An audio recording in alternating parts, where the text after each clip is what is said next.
నమస్కారం. ప్రేక్షకులకు వినాయక చవితి పర్వదిన శుభాకాంక్షలు.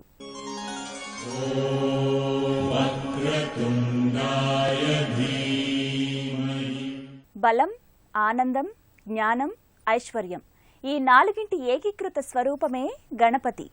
గణం అంటే గుంపు, సమూహం. సమూహాన్ని నడిపే నాయకుడు, పాలకుడు గణపతి. భక్తులు కోరిన కోర్కెల్ని సిద్ధింపజేయడం వల్ల ఆ స్వామిని వరసిద్ధి వినాయకునిగా ఈ వినాయక చవితి నాడు మనం ఆరాధిస్తున్నాం. అజ్ఞానం, దారిద్ర్యం, దుఃఖం, దురవస్థ వంటి ఇబ్బందులు మన ప్రగతికి నిరోధకాలు.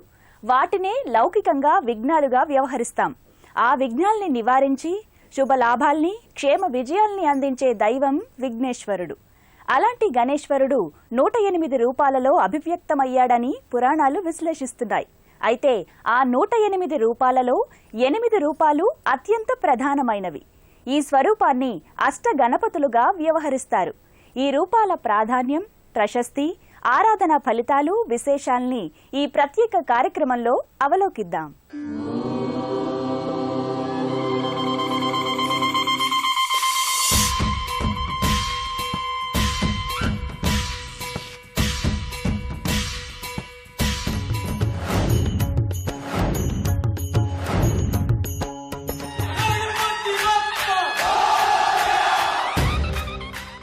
అష్ట కష్టాల్ని నివారించి అష్టైశ్వర్యాల్ని అనుగ్రహించే అష్టగణపతి దర్శనం వినాయక చవితి పర్వదినాన శుభ సన్మంగళకరం. వక్రతుండ, ఏకదంత, మహోదర, గజానన, లంబోదర, వికటరాజ, విఘ్నేశ్వర, ధూమ్రవర్ణ ఈ స్వరూపాల్ని అష్ట వినాయకులుగా పురాణాలు అభివర్ణించాయి. గణపతి స్వరూపం ఒక్కటే అయినా ప్రధానంగా 8 రూపాలలో పార్వతీ నందనుడు పరిఢవిల్లడానికి ఎంతో నేపథ్యం ఉంది. ఆ, ఉ, మా అనే 3 అక్షరాలు సృష్టి, స్థితి, లయ, క్రియల్ని సూచిస్తాయి. జాగృత, స్వప్న, సుషుప్తి అనే అవస్థల్ని తెలియచేస్తాయి. భూత, వర్తమాన, భవిష్యత్ కాలాల్ని సంకేతిస్తాయి. ఈ 3 అంశాలకు అతీతమైన అత్యంత సూక్ష్మతత్వం పరబ్రహ్మతత్వం. జగమంతా విస్తరిల్లిన ఆ పరమాత్మ జగత్తుకే అతీతుడు. ఈ తత్వమే గణపతి మూర్తిమత్వంలో, రూప సంవిధానంలో ప్రకటితమవుతుంది. ఈ సంపూర్ణ భావమే ఓంకారం. ఆ ఓంకార రూపం 8 అంశాలుగా వ్యక్తమై అష్టవినాయక మూర్తులుగా ఆవిష్కారమైంది. అష్టసిద్ధులకు సంకేతంగా, సకల ఉపాసనలకు సమిష్టి రూపంగా గణపతి విలసిల్లుతున్నాడు. సిద్ధిని, బుద్ధిని, సమృద్ధిని ప్రసాదించే దివ్య శక్తి రూపుడు గణాధిపుడు. శ్రీ మహాగణాధిపతయ నమః. శ్రీ గురుభ్యో నమః. వినాయక చతుర్థి నుంచి గణపతి 8 రూపాలతో లోకాలను రక్షిస్తూ ఉంటాడు అని శివపురాణంలోని గణేశఖండం చెబుతోంది. ఆ 8 రూపాలని కలిపి సంస్కృతంలో అష్టవిధ గణపతి మూర్తులు అంటారు. అందులో మొదటిది సుముఖ. దాన్ని తెలుగులో సుముఖుడు అంటాం తత్సమం చేస్తే. సుముఖుడు అనే శబ్దం గణపతికి రావడానికి మూల కారణం ఏమిటంటే మంచి ముఖము కలిగినవాడు అని దాని అర్థం. గణపతి యొక్క ముఖం చాలా అందమైన ముఖం. అది గజముఖం. గజముఖం ఎవరినైనా చూసి చూడగానే వాళ్ళకి 5 లక్షణాలు ఇస్తుంది అని శాస్త్రం చెబుతున్నది. దానివల్ల ఆయనకి సుముఖుడని పేరు వచ్చింది. అందులో ఒకటేమిటి, విద్యని ప్రసాదించేది సుముఖము. గణపతికి పూజ చేసి ఆయనకి నమస్కరిస్తే ఆయన వెంటనే వాళ్ళకి విద్యల్ని ప్రసాదిస్తాడు. రెండవది సద్బుద్ధుల్ని ప్రసాదిస్తాడు. సహజంగా లోకల్లో ఇతరులు పాడైపోవాలనే దుర్బుద్ధి ఎక్కువ మందిలో ఉంటుంది. కానీ గణపతి పూజ వల్ల ఆయన తొండాన్ని చూసి చూడగానే మనకి సద్బుద్ధి లభిస్తుంది. మూడవది పెద్దవాళ్ల మాట వినే మంచి లక్షణం, అది కూడా ఆయన ప్రసాదిస్తాడు. నాలుగవది బాహ్య దృష్టిని తొలగిస్తాడు. ఈ లోకంలో ఉన్న పనికిమాలిన పదార్థాల మీద వ్యామోహాన్ని తొలగిస్తాడు.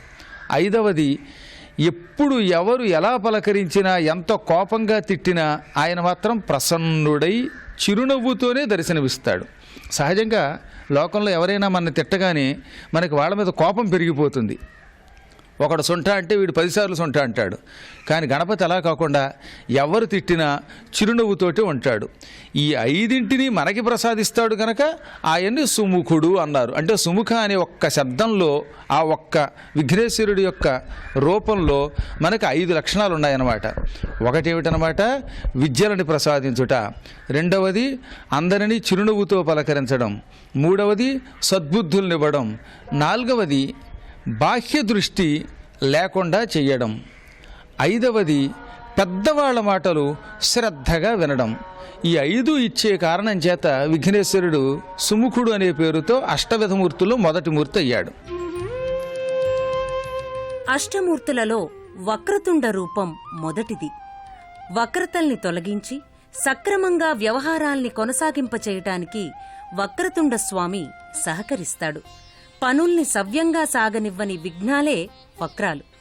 వంకర మనస్తత్వం ఎవరికీ సిద్ధిని కలిగించదు. ఆ వంకరల్ని హరించే స్వామి వక్రతుండ గణపతి. మత్సరాన్ని నిరోధించే స్వామి వక్రతుండ విఘ్నేశ్వరుడు. తొండం కుడివైపుకు తిరిగి ఉన్న స్వామి విశేష ఫలాన్ని అందిస్తాడని ప్రతీతి. ఈ రూపం ఉన్న గణపతిని ఇంట్లో నెలకొల్పుకుని ఆరాధించటం వల్ల జీవన గమనం ఎలాంటి వక్రతలు లేకుండా సవ్యంగా ముందుకు కొనసాగుతుంది. సకారాత్మక శక్తి గృహంలో ప్రవేశించటానికి వక్రతుండ గణపతి రూపం దోహదపడుతుంది. వక్రతుండ రూపంలో మహాకాయుడై కోటి సూర్యుల దివ్య ప్రభలతో స్వామి దర్శనమిస్తాడు. సకల విఘ్నాల్ని హరించి సర్వ కార్యాల్ని జయప్రదం శుభప్రదం చేసే వక్రతుండ వినాయకుని ఆరాధన స్మరణ ఉత్తమ ఫలితాల్ని కలిగిస్తుంది. వక్రతుండ విఘ్నేశ్వరుణ్ణి పృథ్వీతత్వానికి ప్రతీకగా చెప్తారు. గృహ వ్యాపార వాణిజ్య సముదాయాల్లో వాస్తుదోష నివారణలకు వక్రతుండ గణపతి ప్రతిమను చిత్రాన్ని ప్రతిష్ఠించి పూజాదికాలు నిర్వహిస్తారు. అనంత శుభవీక్షణకు విశేష ఫలప్రాప్తికి వక్రతుండ గణాధిపుడు కారకమవుతాడు.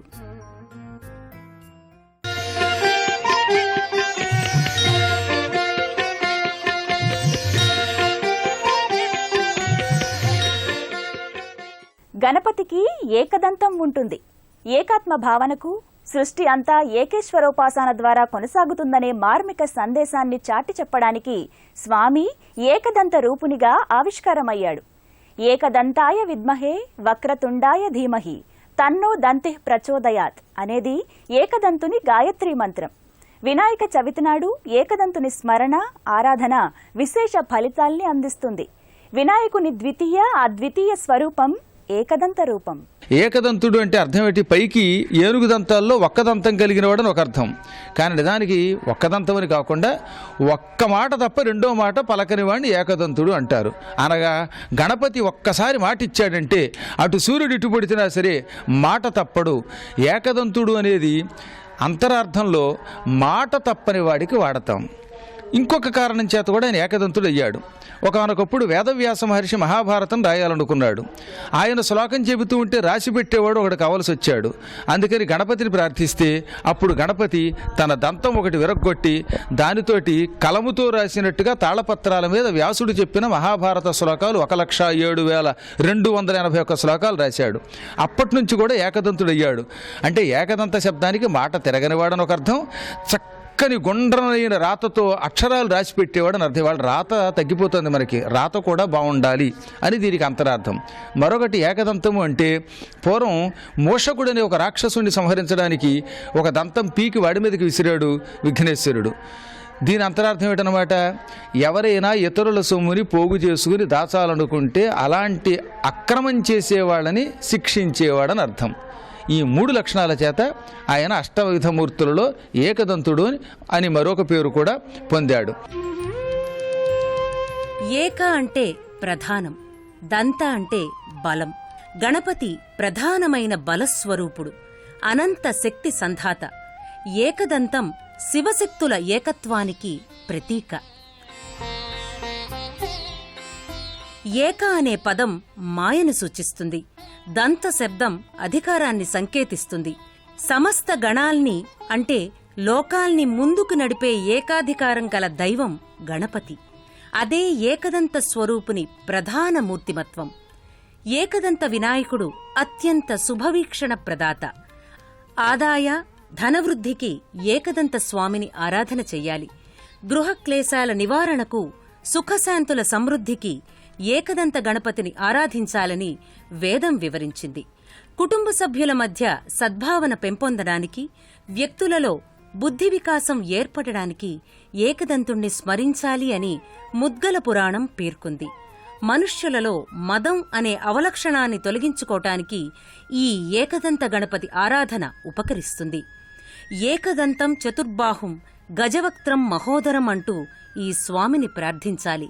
ఏకదంతం చతుర్బాహువులతో, గజముఖంతో, లంబోదరుడై, సిద్ధిబుద్ధి సమేతుడై, మూషిక వాహనం కలిగి, నాభియందు ఆదిశేషుణ్ణి ధరించి, ప్రసన్నవదనంతో భక్తులకు వరదాయకుడై ఏకదంత గణపతి దర్శనమిస్తాడు. అఖిలాండ కోటి బ్రహ్మాండాన్నే ఉదరంగా కలిగిన స్వరూపుడు మహోదరుడు. గణపతి సహస్ర నామాలలోని మంత్రరాశులన్నీ ఏకీకృతమై మహోదరంగా ఏర్పడ్డాయి. భూగోళానికి ప్రతీక మహోదరం. సకల జీవరాశి ఈ భూమి అనే మహోదరంలో ఆవిర్భవించి ఆ ఉదరంలోనే లయమవుతున్నాయి. సృష్టికర్త పరమాత్ముడికి త్రికాల స్థితి గల ఈ బ్రహ్మాండం మధ్యభాగం, అదే ఉదరభాగం. విశ్వవ్యాపకుడైన గణపతి మహా ఉదరమే ఈ అనంత సృష్టి. లంబోదరుడు.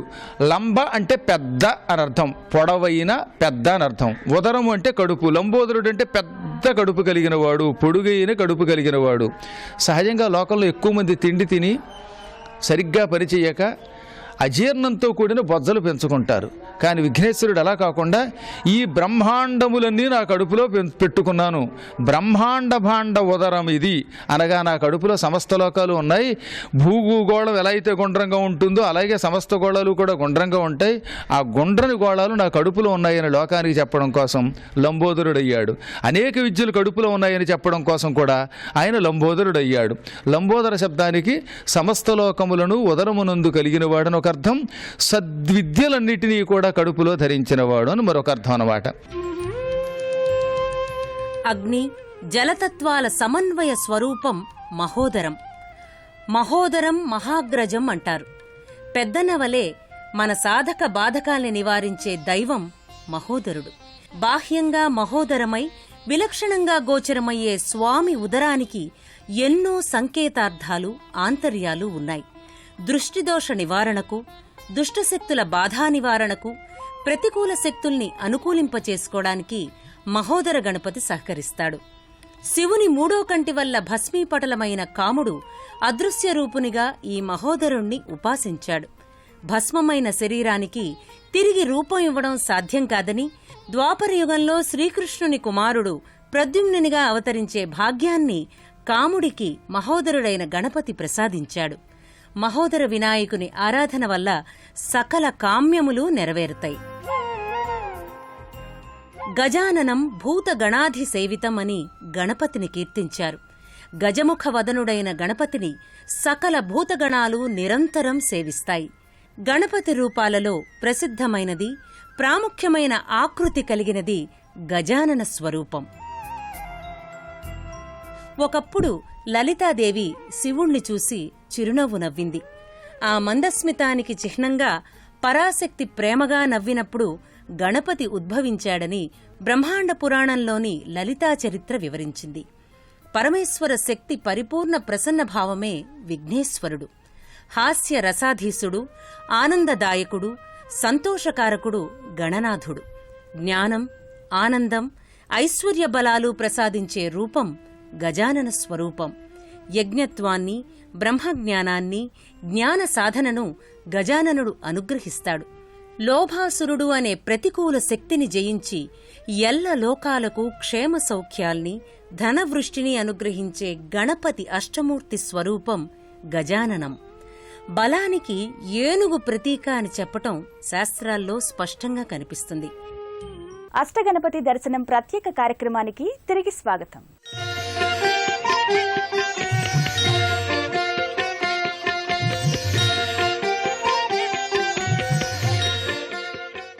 గణపతి రూపం ఎంత విచిత్రమో అంత విశేషం. గణపతి విలక్షణ ఆకృతి చూసి సమస్త ప్రపంచానికి వెన్నెల వెరజిమ్మే చంద్రునికే నవ్వొచ్చింది. ఆ స్వామి రూపం వెనుక ఎన్నో అంతరార్థాలున్నాయి. గణపతిని చూడగానే ముందుగా ప్రస్ఫుటమయ్యేది లంబోదరం. క్రోధమనే అసురుణ్ణి లంబోదరుడు జయించాడు.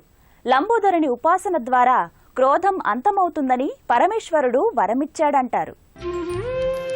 మణిపురం అనే శక్తి కేంద్రం ఉదరంలో ఉంటుంది. ఈ యోగ చక్రానికి బాహ్య జగత్తుతో సంబంధం ఉంటుంది. ఉదర పోషణార్థం చేసే వృత్తి, వ్యాపార, ఉద్యోగాలు జయప్రదం కావాలంటే లంబోదరుణ్ణి ఆరాధించాలి. లంబోదర స్వరూపం ఎక్కడ ఉంటే అక్కడ కార్యజయమే, ఆహ్లాదకర వాతావరణం ఏర్పడుతుంది. అందుకే వాస్తుశాస్త్రంలో ఈ లంబోదర స్వరూపానికి చాలా ప్రాముఖ్యం ఉంది. బ్రహ్మ, విష్ణు, రుద్రాది దేవతలు కూడా తమ తమ విశ్వ నిర్వహణ కార్యాలకు ఆరంభంగా లంబోదరుణ్ణి కొలుచుకుంటారని పురాణ ప్రతీతి. లంబోదరుడు యోగశాస్త్రంలో మూలాధారాధిపతి, సర్వయోగసిద్ధులకి మూలం.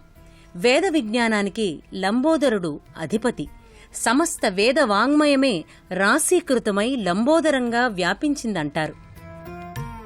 వినాయకుని అష్టమూర్తి స్వరూపాలలో స్వామి ఆకృతిని స్పష్టంగా వర్ణించే రూపం వికటరాజ రూపం. వికటత్వం వినాయకుని రూపమంతా కనిపిస్తుంది.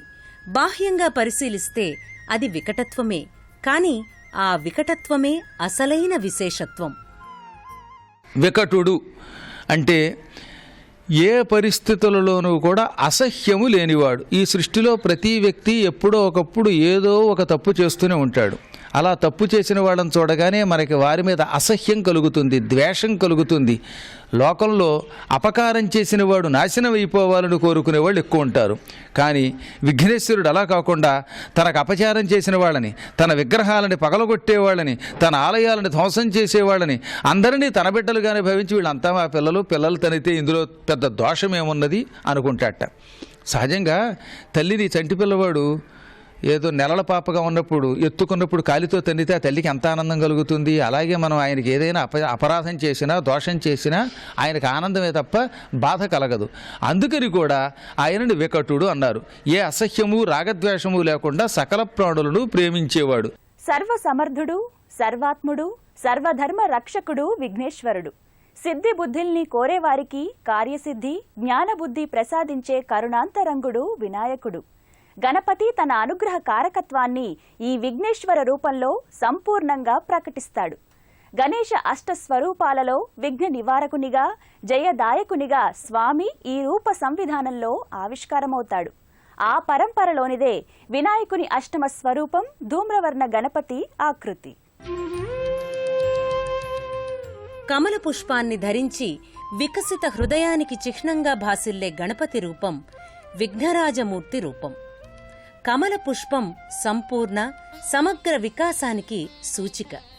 తనను ఆరాధించే భక్తులకు హృదయ వైశాల్యాన్ని అందిస్తూ వారి కార్యాల్ని జయవర్ధనం చేసే దివ్యమూర్తి విఘ్నరాజ స్వరూపం.